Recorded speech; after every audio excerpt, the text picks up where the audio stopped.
Hello. So, welcome to the analysis corner. Today we're going to be talking about what I feel is like a hidden gem. In between, Quill. That's it. Pumbaa, my muse. It's genius. There.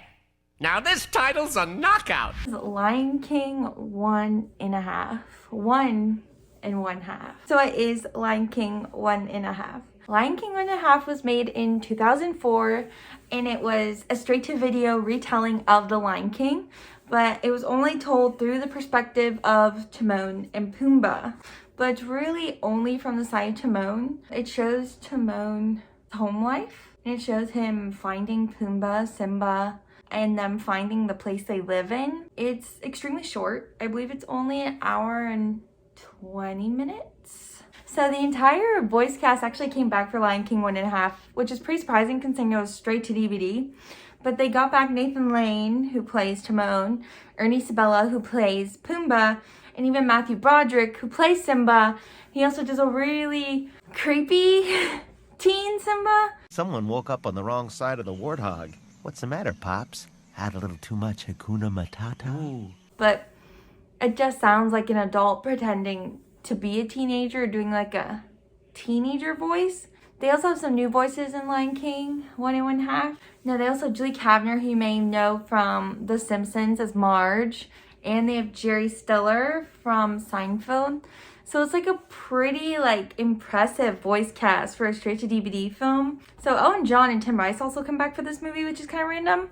You really wouldn't think Owen John and Tim Rice would be like, yeah, let me make a song for this random movie. Owen John and Tim Rice have one original song in this, and it's not memorable in the slightest.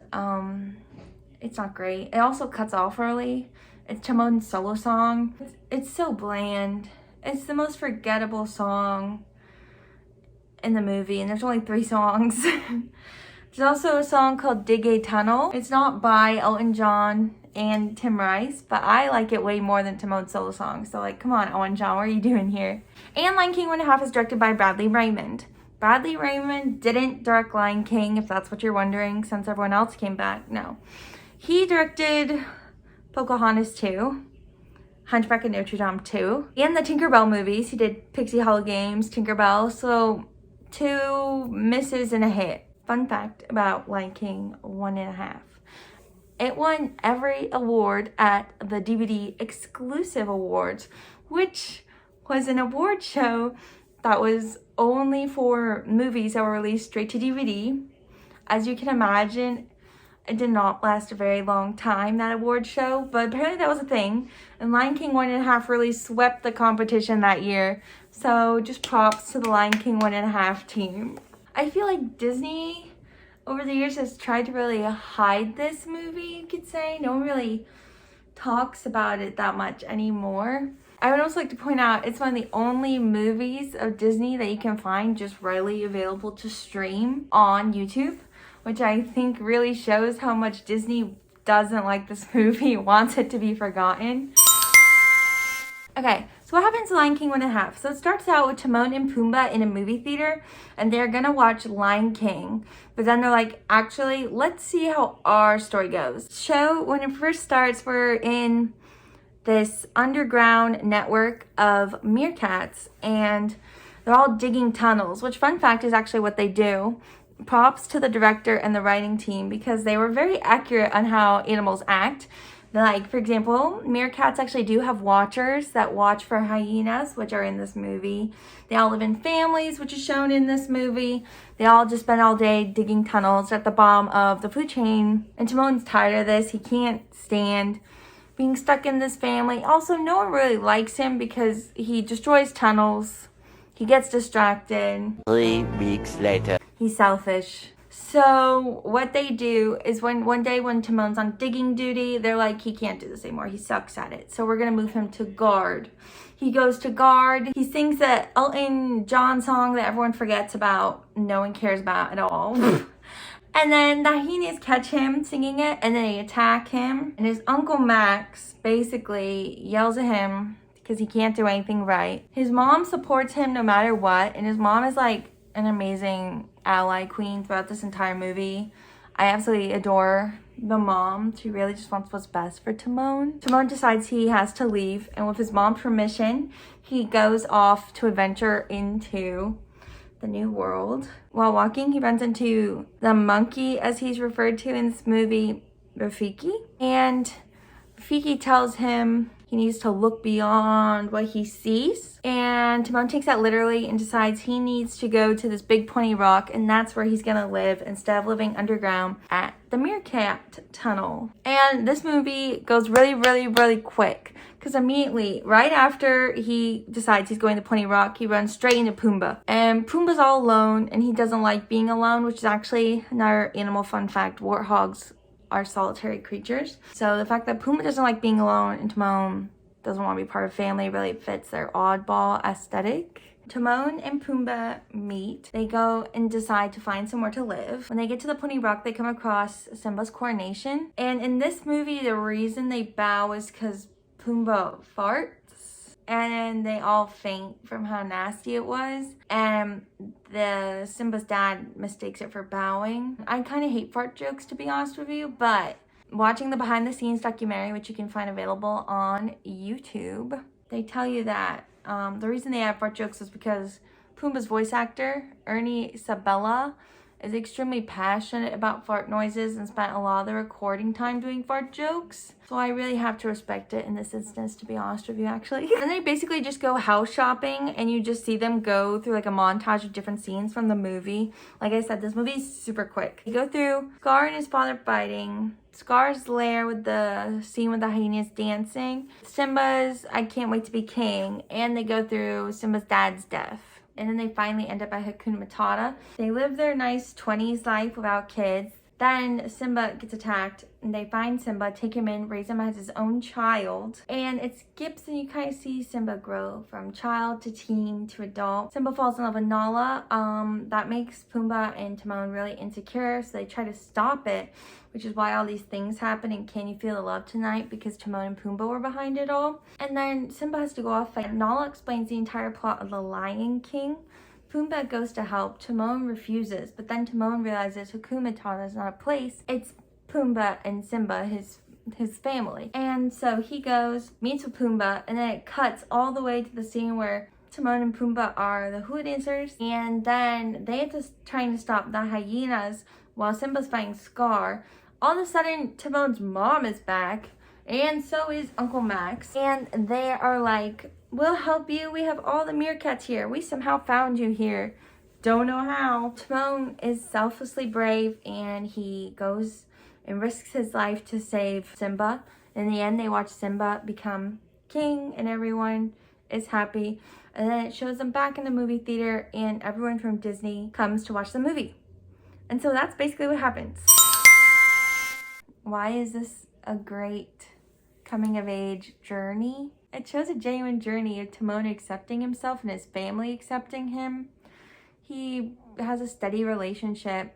He becomes a parent and discovers the joy of watching your child grow. Child Simba grow and become an adult, and he feels like deep hurt when he falls in love with someone and is gonna leave the family where they've had so many good memories. Also, I'm not sure how many years it's been. Side plot. And I'm not sure how many years it's been. The movie kind of makes it look like it's been like 2 weeks. The mom, when she goes on her journey, she's like, where's Timon? And Rafiki's talking about like that this conversation the other day, but we watch Simba go from a baby all the way to an adult.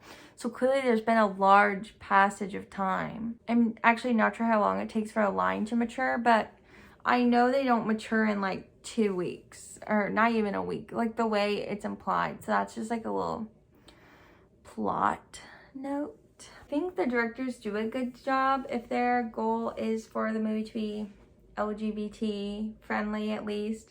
I think it is heavily implied that Timon and Pumbaa are a couple. So basically Timon is gay. I'm more than positive. He's at least bi. And he is not accepted by the majority of his family. See, they live with like 100 meerkats and Uncle Max, who's not very accepting at the beginning of the movie. At the beginning of the movie, he becomes an ally at the end. And his mom is super accepting, and wants Timon just to be happy no matter what. So she lets him go off on his own mission to find himself. And Timon truly finds himself through his partner, Pumbaa. It's very clear that they're in a relationship. Filmmakers show it as a relationship. So first they move in together and it shows them having like their relaxing adulthood, you know, going on journey, just hanging out, having fun. They literally sleep in the same bed. Like, I don't know how much more clear I can make it. And then they literally, once they find Simba, they talk about how they finally journey into parenthood together. They show the journey of taking care of Simba. They interact as a normal family. And they watch their son, Simba, grow up. And in Hakuna Matata, they finally feel worry-free because, I should explain that scene. So basically, once they find the Hakuna Matata, their waterfall house, they sing Hakuna Matata again, and they do a karaoke version, and Pumbaa eats a ladybug. That's not relevant, but just that's how they get Hakuna Matata in the movie. And they feel stressed not because there's no longer societal pressures on them. No one knows where Hakuna Matata even is. They're able to be themselves and be together. There's no predators. There's no family members, expectations on them. You can see that Timon's truly happy with Pumbaa. And this is a reoccurring theme. For example, when Timon is the saddest is towards the end of the movie. When Pumbaa goes off to save Simba with Nala. Because Pumbaa loves his son and wants what's best for him. Timon refuses at first because he is so happy with Pumbaa, he wants to stay in Hakuna Matata.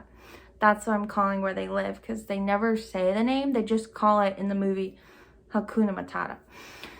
Timon then has the sudden realization, which is about, in retrospect, maybe 0.5 seconds of the movie. They really go through that part fast. He has a realization that, oh, my Hakuna Matata is not this place I live in with these waterfalls. The reason I had Hakuna Matata is because I was with my love, Pumbaa, and my son, Simba. And it's a very obvious moment. And Pumbaa purposely slows down. There's this very quick bit. And it's just Pumbaa waiting for Timon because he knew Timon would come, which is like so romantic. And I really feel like this theme is not only about coming into adulthood, which is the obvious main theme, of course, but it's about finding yourself. Also at the end, there's this character named Uncle Max. But Uncle Max, once he sees Timon save everyone, he's like, oh, I'm proud of Timon. I love Timon. I don't care who Timon is at the end of the day. I love him. He says, I am proud of you. And it's just like a really heartwarming moment to see Uncle Max become accepting of Timon. Timon and Pumbaa are clearly extremely close. After the movie it's shown, they're literally living near still. Like this movie theater, they're watching it, it's like their theater. It's implied that it's their home theater at the Hakuna Matata place. Why should you watch this movie? You should watch this movie because it's super fun. It's super short. It'll make you laugh. It's something really enjoyable. It's quick. It's easy to digest. And it's a great coming-of-age gay movie. I really enjoyed it. And if you want to be like all classical, you can be like, oh, it's based off of Rosencrantz and Guildenstern are Dead. So like technically I'm watching a classic play. I very much recommend. That is my analysis. That is my analysis of the movie. It's very astute. I'm a very astute person. Thank you.